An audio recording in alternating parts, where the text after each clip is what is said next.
Herzlich willkommen, liebe Fans, heute wieder aus unserem Außenstudio. Ich zeige euch heute ein Set, welches man sowohl auf YouTube als auch auf anderen Medien eher weniger gesehen hat bis jetzt. Es ist die City Set Nummer 60366. Frisch aus dem Legoland. Ganz frisch aus dem Legoland, 533 Teile, UVP von 70 Euro und das Besondere an diesem Set, keiner weiß warum, aber es ist Lego exklusiv. Deswegen hat es mich sehr neugierig gemacht. Ich wollte dieses Set schon seit längerem mal sehen. Wir haben aber leider keinen Lego Store in der Nähe, deswegen habe ich es mir im Legoland Deutschland angeschaut und dann auch schlussendlich gekauft. Wir schauen uns heute mal kurz an, ob das Set was taugt und dann dürft ihr natürlich gern eure Meinung sagen. Rita ist eigentlich ganz begeistert, sie sitzt hinter der Kamera, aber sie lächelt.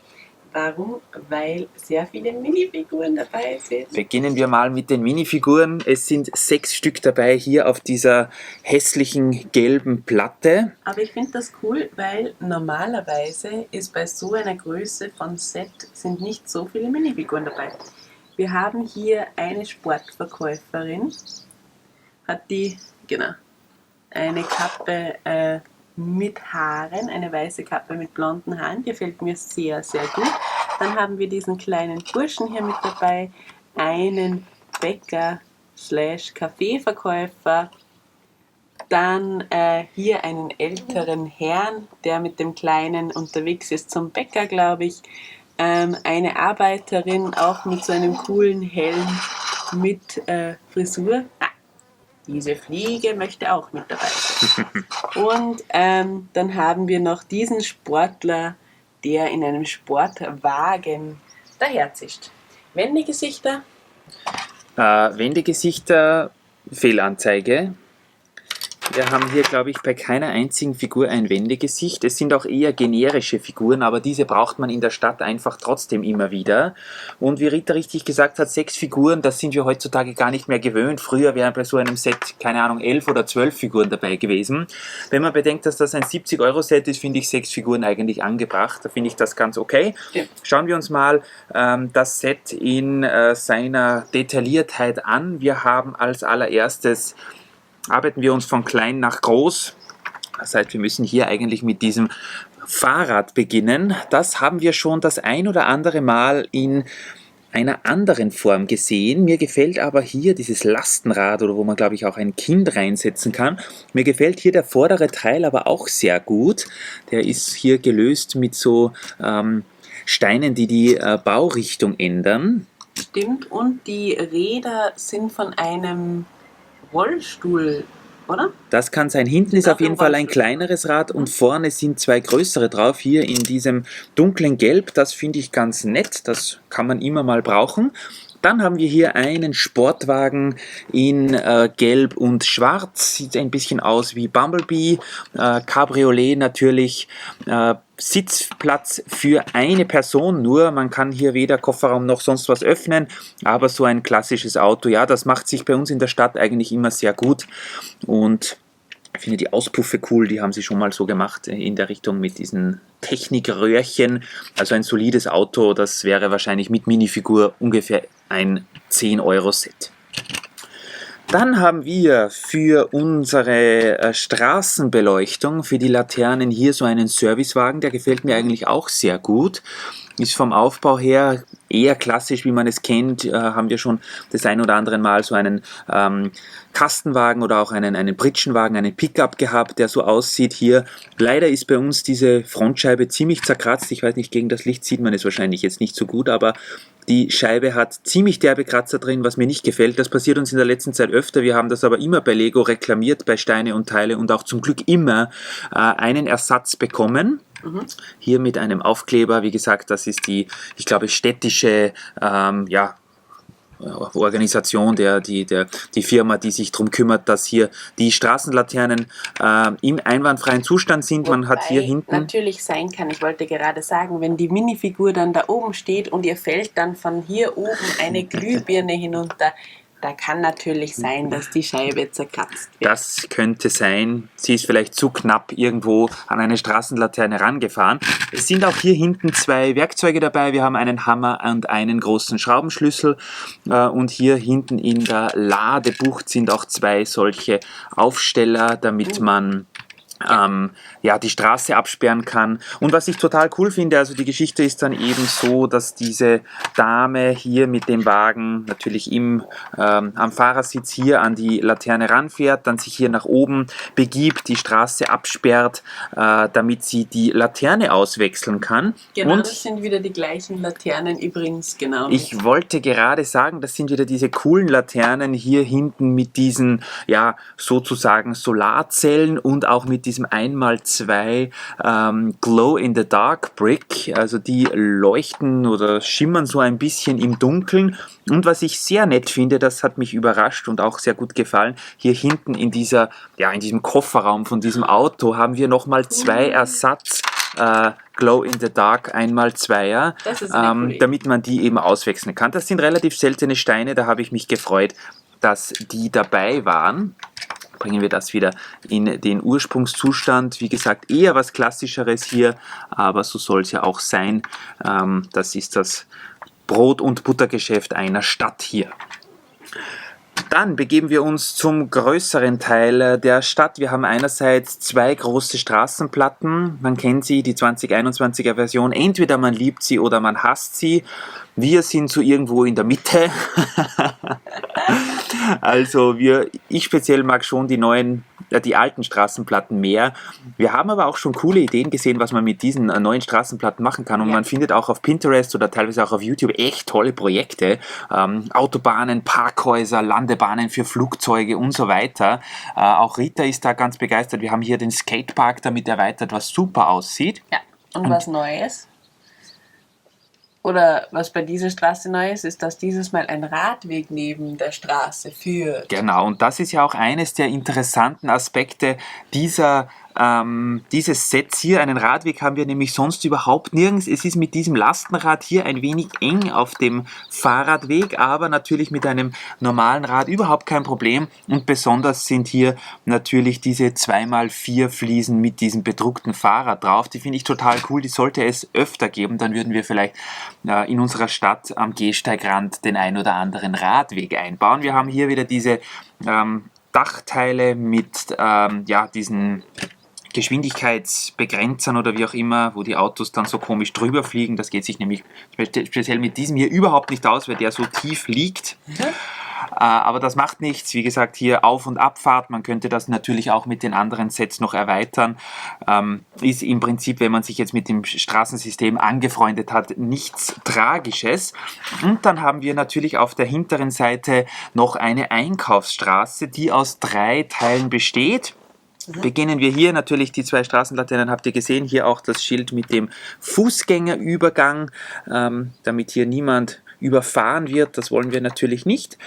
Wir haben hier einen kleinen Fitnesspark. Ich wusste zuerst, wie ich das auf der Schachtel gesehen habe, überhaupt nicht, was das sein soll. Es ist aber... Da lacht sogar der Vogel. Ja, da lacht sogar der Vogel.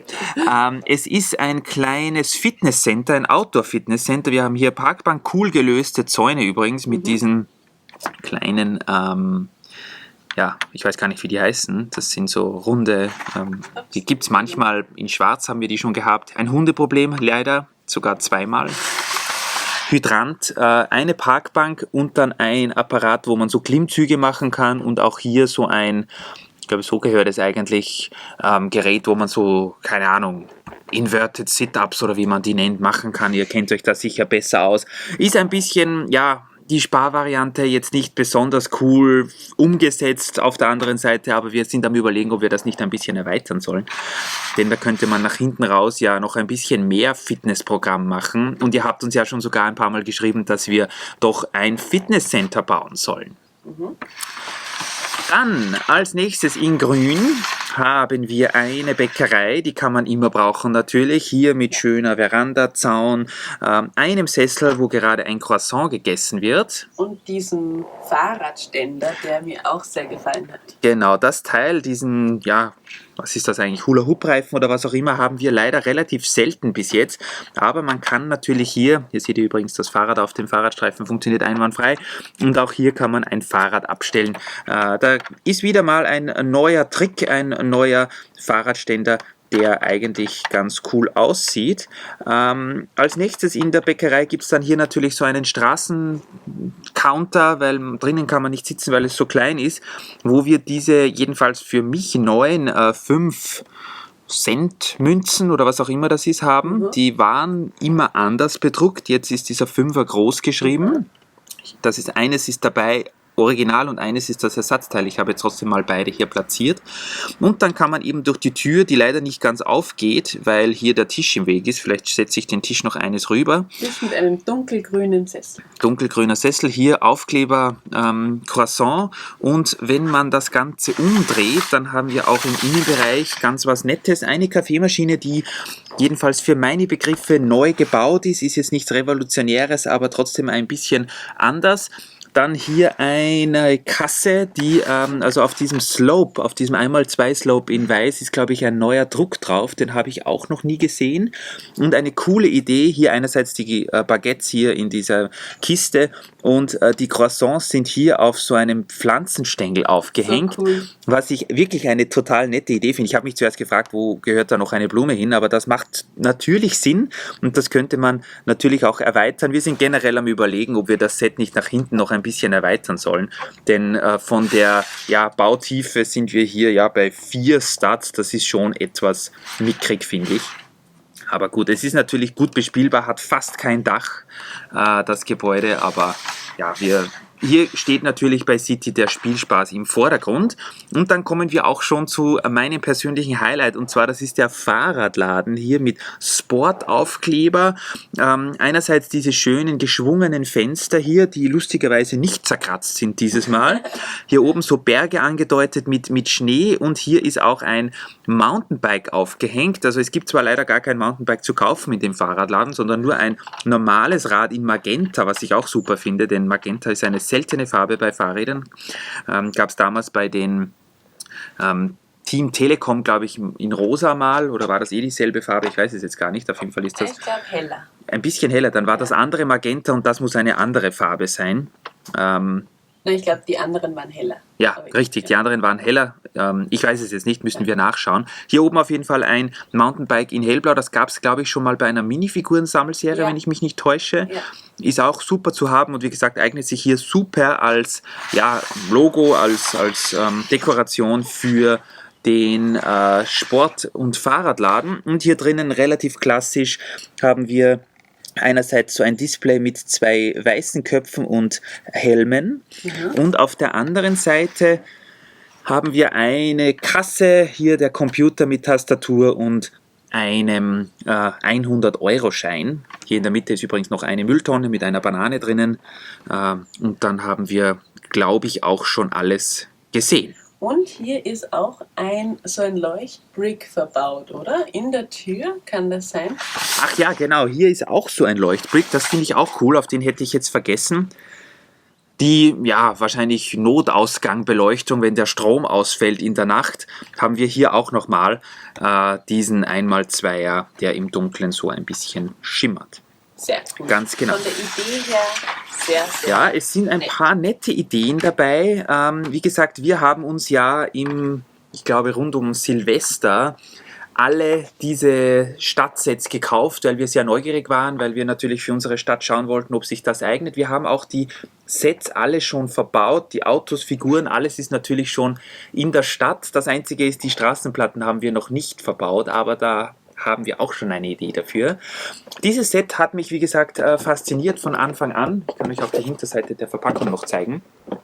Und im Legoland Deutschland haben sie ja so eine Aktion, wenn man sich nicht für den großen City-Shop anstellt oder für den großen Legoland-Shop, sagen wir so, sondern wenn man online bestellt und sich dann seine Ware beim Hinausgehen am Jahreskartenbüro abholt, dann bekommt man 10% Rabatt. Jetzt haben wir für dieses Set nicht 70 Euro bezahlt, sondern summa summarum nur 63. Ist dieses Set 70 Euro wert? Wahrscheinlich eher weniger. Ist dieses Set 63 Euro wert? Wahrscheinlich auch eher nicht, muss ich ganz ehrlich sagen. Bei 50 Euro fängt es bei mir langsam an zu klingeln, das ist dann langsam in Ordnung. So zwischen 40 und 50 Euro würde ich eigentlich okay finden für dieses Set, im Anbetracht, was es bietet. die Autos, die Gebäude und so weiter. Aber egal, es geht jetzt außerdem aus dem Sortiment. Wir haben uns gedacht, wir wollen es nicht verpassen. Dadurch, dass es exklusiv war, haben es sich vielleicht auch wenig Leute gekauft. Ich sehe den Sinn auch gar nicht, warum man das Set als exklusives Set verkaufen sollte. Aber dadurch, dass Lego ja jetzt auch dieses eine Set mit der Sprengstofffabrik gecancelt hat, mit dem Banditenversteck, wo oben so eine große Dynamitstange oder Bombe am Dach war, haben wir uns gedacht, nicht, dass die dieses Set auch noch aus dem Sortiment nehmen und man bekommt es dann nicht mehr. Jetzt habe ich gedacht, okay, 10% günstiger, das war Anreiz genug, her damit. Und es hat wirklich einwandfrei funktioniert, es ist alles dabei. Und die Gebäude und auch die Autos werden sicher einen schönen Platz finden, genauso wie die Figuren. Was sagst denn du dazu, Rita? Also ich bin eigentlich, muss ich sagen, sehr begeistert. Okay, preismäßig ist es wirklich nicht ideal, aber ich bin begeistert, dass neue Geschäfte dabei sind. Mal einfach nicht wieder eine Pizzeria oder sonstiges. Es ist ein Bäcker, ein Sportgerät, Dingsbums, der definitiv erweitert gehört. Und ein Sportgeschäft, das gefällt mir schon sehr gut. Und die Minifiguren, die gefallen mir halt wirklich am besten. Ist echt top, dass sie da speziell auch Frauenfiguren für die Sportverkäuferin, für die da das auswechselt, für die Arbeiterin genommen haben. Das freut mich sehr. Das hat schon was. Und auch diesen älteren Herren und nicht nur die jungen Herren. Also von den Oberteilen. Rita steht auf ältere Herren, da habe ich Glück. Richtig. Ja, was sagt ihr dazu? Findet ihr das Set in Ordnung? Würdet ihr es euch kaufen oder habt ihr es vielleicht sogar schon gekauft? Schreibt es uns in die Kommentare und dann sehen wir uns demnächst mal wieder. Vielleicht auch schon mit diesem Set in Wild City fix und fertig eingebaut. Ja, genauso, wenn ihr auch irgendwelche Ideen für die Erweiterung habt, gibt es irgendwelche Sportgeräte, die unbedingt noch in so einen Outdoor-Fitness, irgendwas, wie nennt man sowas eigentlich, Outdoor-Fitness-Park gehören, dann bitte einfach in die Kommentare. Wir sind jetzt nicht so die Fitness-Spezialisten, also da wäre Hilfe angebracht. In dem Sinne, macht's gut. Vielleicht macht ihr ein bisschen Sport im Outdoor-Fitnesspark. Vielleicht, ja. Oder baut doch ein Lego-Set, so wie wir. Und dann sehen wir uns ja hoffentlich bald wieder. Genau, macht euch eine schöne Zeit und bis demnächst. Danke fürs Einschalten. Tschüssi. Tschüssi.